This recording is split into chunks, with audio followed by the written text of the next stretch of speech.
Let's review an interesting case, a spindle cell tumor arising in the uterus. Immunostains show that it is not leiomyoma, not endometrial stromal sarcoma, not inflammatory myofibroblastic tumor, or PEComa. These are essentially the complete list of differential diagnoses for uterine spindle cell tumors. So what is it? A 45-year-old woman with a prior diagnosis of uterine leiomyoma underwent a myomectomy. Microscopic examination reveals fragments of endometrium and the spindle cell neoplasm. The spindle cells display morphology not typical of leiomyoma. Leiomyomas usually show abundant eosinophilic pink cytoplasm and small, uniform nuclei, giving a pink overall appearance. They often contain a few thick-walled vessels at the periphery. In contrast, this tumor appears more basophilic, blue, due to scant cytoplasm, and is highly vascular with numerous thin-walled branching vessels. Some staghorn vessels are present. At high power, we can see the tumor cells are bland spindle cells. We can also appreciate the collagen stroma that separate these tumor cells. In this picture, we see better collagen stroma and the bland spindle cells nuclei. This is another area showing bland spindle cells separated by collagen stroma. There is no nuclear pleomorphism, mitotic activity, or necrosis. Mitotic activity is low, 1/10 high-power field. The tumor cells are negative for desmin, CD10, cyclin D1, ER, PR, ALK, Milan A, and HMB45.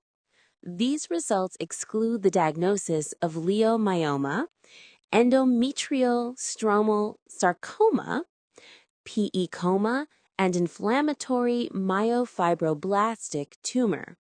Additional studies show that CD34 is diffusely positive. STAT6 is also diffusely positive in tumor cell nuclei.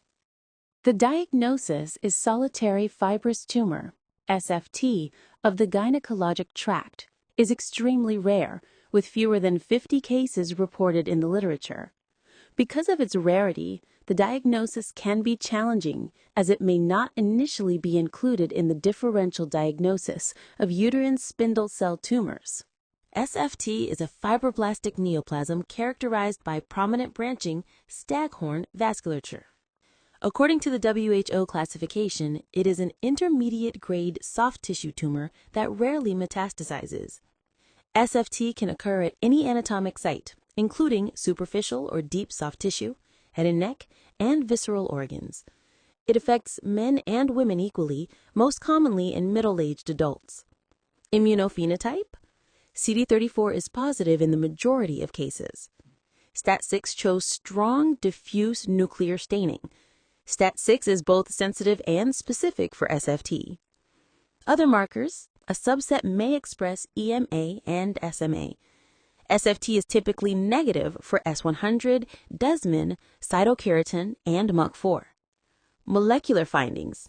The NAB2 STAT6 fusion gene explains the characteristic STAT6 nuclear expression. Because STAT6 IHC is highly reliable, molecular confirmation is often unnecessary. SFT can have morphologic variants that may pose diagnostic challenging. In this picture, we see epithelioid variant. This one also shows ocal necrosis, suggesting a hydrate tumor. SFT, including its variants, is consistently positive for CD34 and STAT6. Here we see a dedifferentiated SFT. These tumors present as a high-grade sarcoma with necrosis and brisk mitotic figures.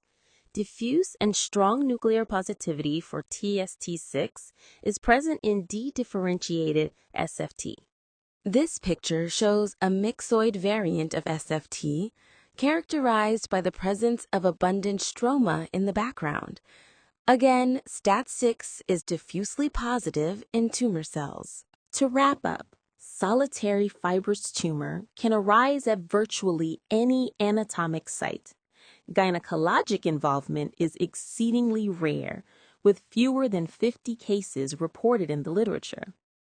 Immunohistochemically, STAT6 is both sensitive and specific for SFT, demonstrating strong and diffuse nuclear positivity in nearly all cases. This characteristic staining pattern is retained across morphologic variants, including de-indifferentiated forms. Given its diagnostic utility, STAT6 should be routinely included in the immunohistochemical panel when evaluating spindle cell neoplasms or soft tissue tumors.